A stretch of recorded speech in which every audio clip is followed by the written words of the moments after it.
if you look at the box scores, he's not going to have the 15, 20 points, 9, 10 rebounds, but he's going to shut people down. He's going to do all the little things, the little dirty things that people don't want to do, putting his nose in places that people don't want to put him, getting the rebounds, the tough rebounds, making the steals, and just being a damn, dog on the defensive end and going after people. So you got to love what he brings to the table. And just the way he caused havoc and harassed either Kawhi or James Harden.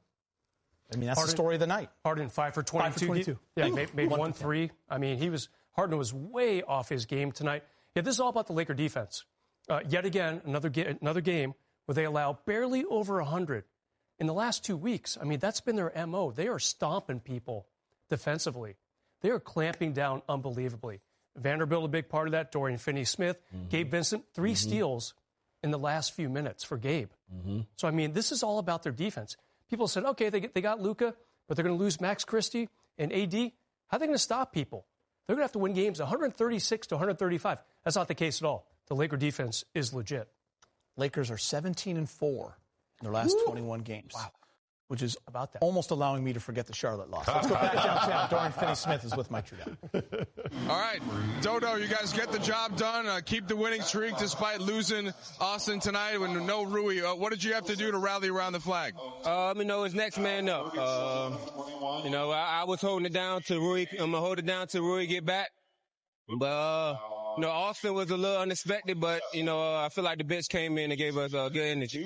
Yeah, no doubt. Think about some of the young guys. Goodwin, Jemison, Dalton all made a lot of plays out there, no? Yeah, it's a great team win, man. Back-to-backs, it takes a team effort because, everybody feel it, feel their legs, you're a little winded, but, that's why it's a team sport. Yeah, so fourth quarter, Luka gets the 2 step-back threes. I know you saw that a million times with him in Dallas, but I'm sure nice for you to see him starting to find his rhythm. Yeah, I'm happy he started making shots. I know he wanted to get going, but he put the work in, so it's gonna show. How much fun are you having as a Laker? Come on, it's been fun. We winning. That's all that matters. I want to make more shots, but the wins means more. All right, last one for you. What's the thing that you take out of this now? You guys have to move forward and try to keep all this going. Defense. We keep holding teams close to 100 points. I feel like we could beat anybody. All right, Dodo, appreciate it. Appreciate you. Thank you. All right, Luka and LeBron, Friday versus the Clippers. This is what they do. They combine for 59 points. And although Luka wasn't as efficient as he wanted to be shooting the basketball, he got to the line 11 times and made 10 of them. Luka also had 5 steals to go along with those 5 assists. LeBron just continuing to amaze at 40 years old, 28 points on 12 of 21, the 13 rebounds, and of course, the defense. Luka and LeBron without AR carrying the day offensively. Big game. Hey, Luka had 31? Yeah. Got to the line a lot. And those 2 big threes in the fourth. It wasn't the usual dominant 31, but 31's 31. Yeah, I mean, look, it was a team win tonight. I think the bench, the points are what they are. But I think, as we just talked about, the bench production really helped secure the win. But Luka never stopped playing the game. He kept forcing the issue, finally hit some shots, making passes. And so you had to take your hat off. Struggled early. Couldn't hit a shot, actually. But he kept his head on. And in the second half, he and LeBron did what they do best. And that's lead and win. And you know what, Byron?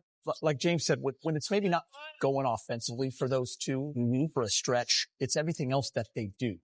And that's what Luka is starting to bring to this team. Yeah, absolutely. And like you said, it wasn't one of his best shooting nights. But again, he has 4 steals. His help defense has gotten so much better in the last week. He's engaged, which is what I love to see. Even when he's missing shots, you could tell he's frustrated because he knows he should be making these shots that he's taking, but he doesn't stop playing. And that's the 26-year-old veteran that you have in a Luka Doncic. And then LeBron, at 40 years old, still doing what he's doing, 13 rebounds tonight. He didn't have as many assists as we're normally accustomed to seeing because he took on a little bit more of a offensive role because of the fact that you got AR missing tonight. And he's playing off ball. And he's playing off ball a lot more, which is really different to see. By the way, Luka 35 minutes tonight on the second out of back-to-back, Brez. Yeah, I mean, it's huge. People have been saying, okay, when's Luka going to break through the conditioning thing as far as missing almost 7 weeks of game time? I think it's happening now. Mm-hmm. I mean, I feel like it maybe happened a week ago, but now it's really happening. A second game of a back-to-back. And Byron James, I don't know about you guys, but I've always judged a team and how much of a championship contender they can be, not just solely on the stat, but a lot on the stat. How good are you on the second night of a back-to-back? What does that tell you? A, you're talented. B, you've got depth. C, you've got grit. Lakers are now 6-2 on the second game of a back-to-back. Does that mean they're going to win along in a few months? I don't know. But I've always liked that stat. I've always found like the Kobe and Powell teams, the Kobe and Shaq teams, those teams are always really good on the second night of a back-to-back. Depth, grit, and talent, too. This team has it, too. And you know, we talked a little bit about this in the pregame show, like finding ways to win when you're not playing your best. The great teams do that. And here's a crazy stat. When you look, you know, the starters are all in the minus, okay? Wow. The bench all in the positive. You know, Gabe's plus 11. Goodwin's plus 14. We already mentioned the other guys. So a complete team effort, as Dorian Finney-Smith said. And one thing, Big Game, win or lose, you notice over these last few months, they're always playing hard. Yeah. There's not a night where you say they're not playing hard. Playing they're not competing. hard, playing hard, you know, from start to finish, and a bench that knows how to complement their starters. I think when the bench comes in, they know they need scrappiness. They need some, you know, force some turnovers. Goodwin comes in. I like that. Dalton comes in. You know, he hit some big shots. You know, I think the bench really supported the starters tonight. They did what they need to do. You know, defensively, making stops was key. So yeah, the chemistry's good. From 1 through 14. Great pickups by Rob Pelinka and the staff. I mean, Jemison III and Goodwin are getting minutes. Yeah, getting minutes and being very productive. So how about this, by the way? Since the All-Star break, they're barely giving up 100 points a game. Yeah. 6 games. I think Brad said it earlier. In this day and age. Yeah, Brad said it earlier. Crazy. I mean, 102 tonight. They've been giving up an average of a little over 100, like 100.4, 5, something like that.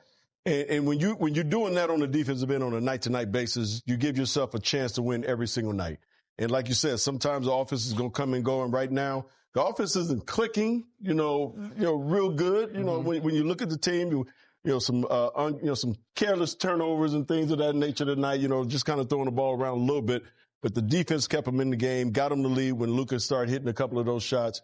And then it basically carried us through this win tonight, despite playing against 8 people. The referees they tried their damnedest to give them the game too, or give the Clippers a chance to win the game. But the defense prevailed tonight. You got to give the Lakers second unit a lot of the credit, because I think they have an identity now of knowing that they got to come in and be that scrappy, that determined team as far as just going after people and just making the game ugly. I think we're 10-2 in February to end the month. That's pretty damn good. Sure. And as Ryan Trainer, our producer, said, I don't know what a challenge is. I have no idea what was happening at the end of the game. But we're going to show them to you. Let's get you to the highlights.